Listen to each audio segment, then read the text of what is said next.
2017년 11월 5일 주일 말씀 요약입니다. 슬기로운 자가 되어라. 마태복음 25장 1절에서 13절. 예수님께서는 이스라엘 문화를 통해서 하나님의 섭리를 증거하셨습니다. 천국은 마치 등을 들고 신랑을 맞이하러 나간 열 처녀와 같다 하셨습니다. 그 중에 5은 미련하고 5은 슬기 있는 자였습니다. 5명은 왜 미련할까? 신랑이 늦게 온다는 사실을 몰랐습니다. 자기 생각대로 준비했습니다. 기름은 준비하지 않고 등불만 준비했습니다. 밤새도록 불을 밝혀야 되는 등불에 필요한 여유분들의 기름을 준비하지 않았습니다. 그러나 슬기 있는 처녀들은 신랑이 늦게 오더라도 밤새 불을 밝힐 수 있는 기름을 준비했습니다. 신랑을 맞으러 나간 처녀들은 신부들이 아닙니다. 신부의 친구들, 즉 그 시대 하늘과 땅을 중보하는 제사장과 바리새인들, 율법사들을 뜻하는 말씀입니다.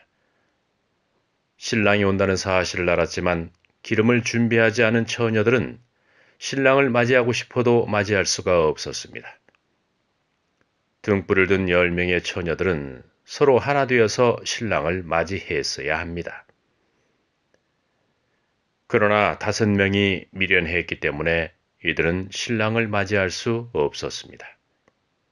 미련한 자들이 슬기로운 자들에게 기름을 나눠달라고 하였지만 기름은 나눌 수 없었습니다.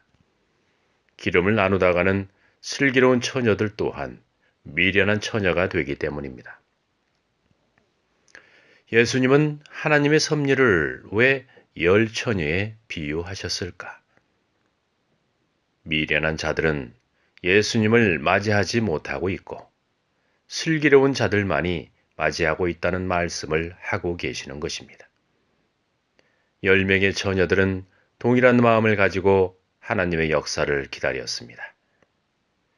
그러나 5명은 맞이하고 5명은 맞이하지 못했습니다. 마음은 원이로되 육신이 연약한 자들이었습니다. 믿음은 있었지만 행실이 없는 자들이었습니다.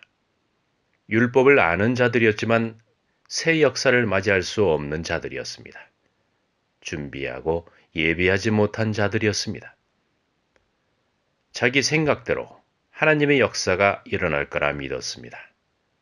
자기 생각대로, 자기가 받은 계시대로, 응답대로 신랑이 올 줄 알았습니다.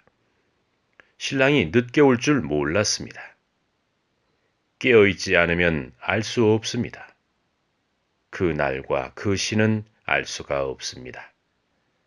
앞으로 일어나는 재림의 역사를 말씀하신 것이 아니라 예수님 당대인 지금 현재, 현실이 이러하다고 말씀하신 것입니다.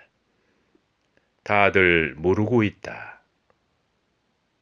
하나님의 역사를 맞이하지 못하고 있다는 말씀을 열 처녀의 비유로 말씀하신 것입니다. 이번 주 말씀은 슬기로운 자가 되어라 입니다. 한 주간 묵상 말씀으로 말씀 이어가겠습니다.